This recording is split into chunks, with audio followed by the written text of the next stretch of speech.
शेतकरी मित्रांनो,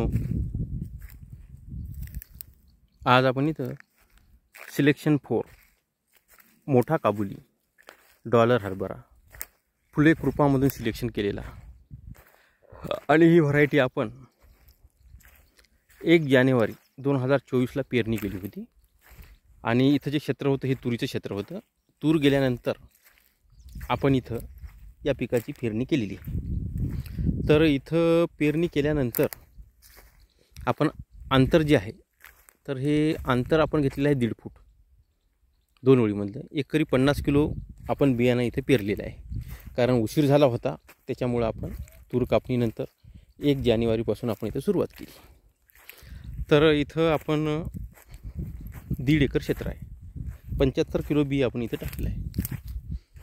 आणि इथं आपण 15 मार्चला कापणी केलेली आहे, परंतु ढगाळ वातावरणामुळे आपण तो काढलेला नाही, कापून ठेवलेला आहे।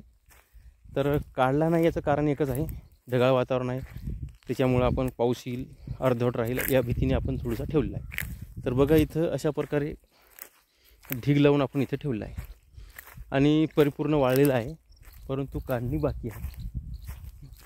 आता इथं आपण उद्या किंवा परवा काढू। तर ही व्हरायटी 1 जानेवारी ते 15 मार्च म्हणजे 75 दिवसात कापणी झालेली आहे। 75 दिवसामध्ये आपण इथं माल तयार झालेला आहे आणि माल पण चांगल्या प्रकारे इथं परिपक्व झालेला आहे। आपण इथं बघू शकता।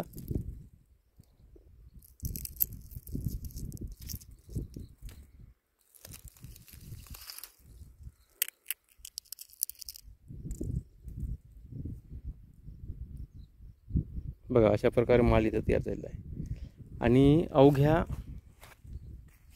75 दिवसात माल तयार। सिलेक्शन 4 मोठा काबुली फुले कृपामधून सिलेक्शन केलेला डॉलर हरभरा। तर आज थोडं गरम उष्ण वातावरण आहे, ऊन भरपूर तपायला आहे, त्यामुळे आपण इथं बघू शकता अशा प्रकारे हे बघा जबरदस्त माल आहे। बघूया आता 75 दिवसात किती उत्पादन होते ते। आणि विशेष म्हणजे आपण याला फक्त एक वेळेसच खत दिलेले आहे। DAP 1 गुणी, sulphur 10 kilo, micronutrient 10 kilo, 4 kilo Fertera अशा प्रकारे दिलेलं आहे। बाकी कुठलं काहीही वेगळं दिलेलं नाही।